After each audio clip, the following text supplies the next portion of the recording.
How's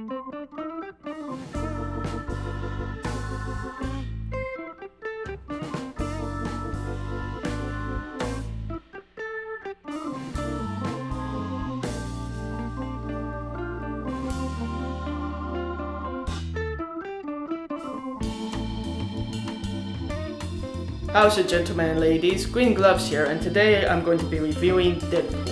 Deadpool is based on a comic book from Marvel of the same name. It was created by Rob Liefeld as well as Fabian Nicieza. Why are these names so complicated? He first appeared in The New Mutants 98 in February 1991. The film was directed by Tim Miller, and the writers were Rhett Reese and Paul Wernick, as well as the people I just mentioned. So, to be honest, I don't think I've seen an action movie since like Iron Man 3. So I'm not completely sure if Deadpool is a brilliant movie. It is a good movie. It has a lot of good ideas, such as the opening credits. Usually we see the actors' names, but this time we see the stereotypical characters, such as the hot girl Vanessa, the teenager Negasonic Teenage Warhead, the CGI character Colossus, and God's Perfect Idiot, I think it was, Deadpool, as well as the comic relief, who was played by TJ Miller, and his name was Wesley. And the reason why I point this out is because I didn't know his name was Wesley. I must have missed that. So anyway, the opening credits are awesome. They're different and they set up the mood very quickly and very well. And you know it's gonna break the fourth wall, and you know it's gonna be a comedy without having been into the media or without having been exposed to any of the advertising. Deadpool is about Wade Wilson, who falls in love with Vanessa, the hot chick.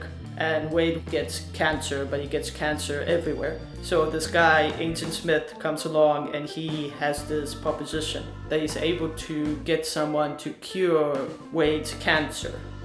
However, this backfires in that the cells have to mutate in order to cure the cancer, and because the cells mutated, that's how he became Deadpool, and that's how he lost his good-looking features. But to be fair, I think after the mutation, he wasn't that ugly. I think he was a lot worse looking in the comic books than in the movie version. But anyway, he feels ugly, so he goes and abandons his girlfriend Vanessa. He goes along and tries to get the British villain, whose name is Francis, and that's kind of like a running gag as well, because Francis is seen as a girly name. No offense to Francises.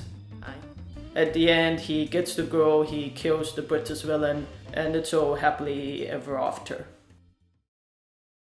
Throughout the movie marks the comic movies by breaking the fourth wall, by mocking the comic book hero landing that Angel Dust does, by pointing out the teenageness, that the teenager is either quiet or has nothing nice to say. A nice point is when Colossus is giving Deadpool a speech of how he has to be good and he shouldn't kill people.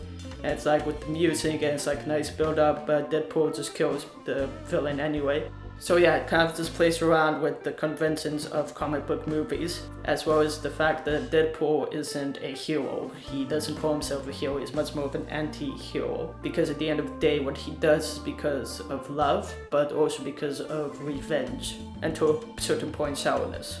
The film also marks Ryan Reynolds' pause when he played Deadpool in the Wolverine movie. They have like a little action figure when he's like sorting out his stuff and talking about Ram. So that was like a nice little wink at the audience. And other times when he and his girlfriend get reunited, he takes off his mask and it's Hugh Jackman's face.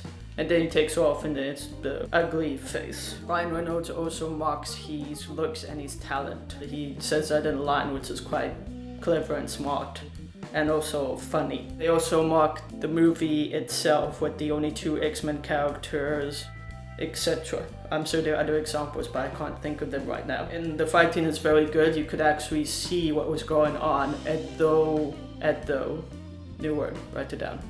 Although there were a lot of cutaways or a lot of cut tos, and it can be confusing, but it's not as confusing as past fight scenes. It was very well choreographed, and you could see the movement, and you could see that Angel Dust has some professional fighting, and I think he was a professional fighter. But you can see the method and the technique behind the movements. So that was very good, very cool. A nice part that I also like, which is kind of hard to explain, but it's in the beginning after Wade becomes Deadpool. What happens is Wade is in a chamber and the villain, Francis, who wants to be called Ajax, but his name's Francis, puts him in a tube type thing and decreases the oxygen. And while he decreases his oxygen, that causes the mutation, and that causes his skin to freak out. Because I think the cancer cells evolved and went quicker, not too sure, but anyway, that's what happens. And Wade managed to light a match using his nail. He throws it to the oxygen place and the whole building blows up. Then he fights Francis, and then one of his friends that he talked to about life and Vanessa and whatnot, while he was lying in the bed, he dies, and it's all sad and stuff. But anyway, the building collapses and it's all rubble. Now back in old movie comic book days, whenever a character gets reborn, it's always that boom, so fast, so powerful fist and whatnot. And here it was slow, and it was just Wade with his head coming off and the rubble just falling out, and it was just so different and so simple, and it was just so not Crusade. I know it's like a nitpick, but I just like how they played with it, how they went against the convention, went against the Crusade. I don't know that much about Deadpool. The only exposure I had to Deadpool is through the internet, looking at pictures, reading stuff, reading comments.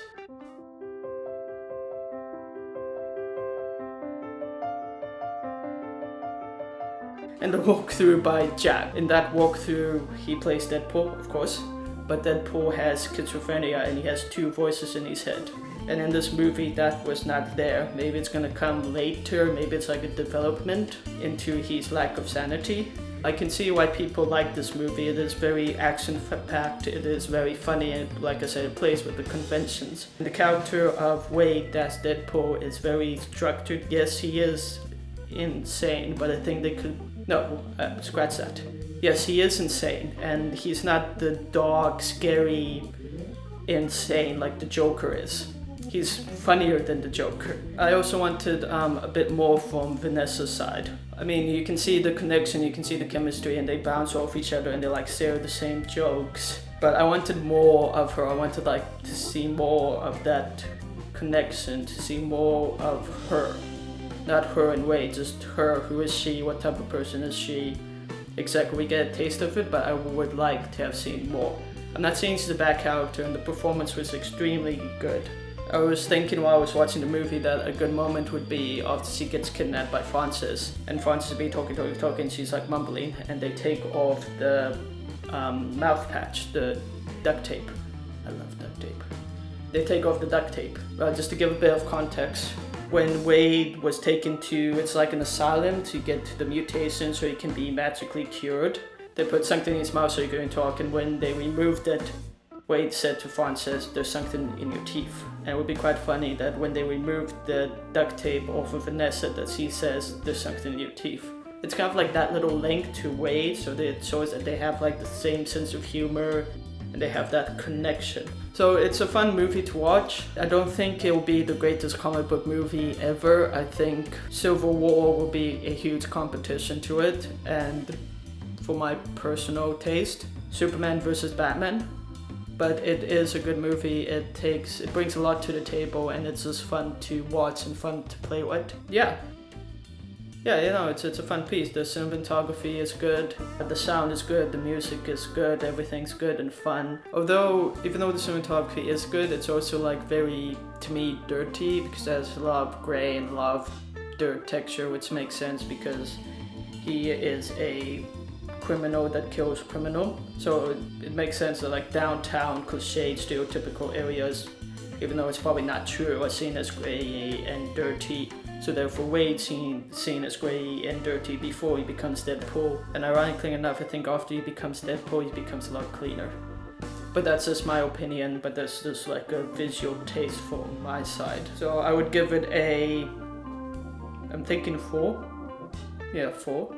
So if you're a Deadpool fan, you'll probably get a lot more of the jokes and a lot more of the references and the action and the characters than I do. If you're not, then you should just check it out and just enjoy the ride, enjoy the comedy, enjoy the fight scenes. If you can, check out the film. If you can't, check out the film. If you don't want to, don't check out the film. Have a great day. Thank you so much for listening. Green gloves off.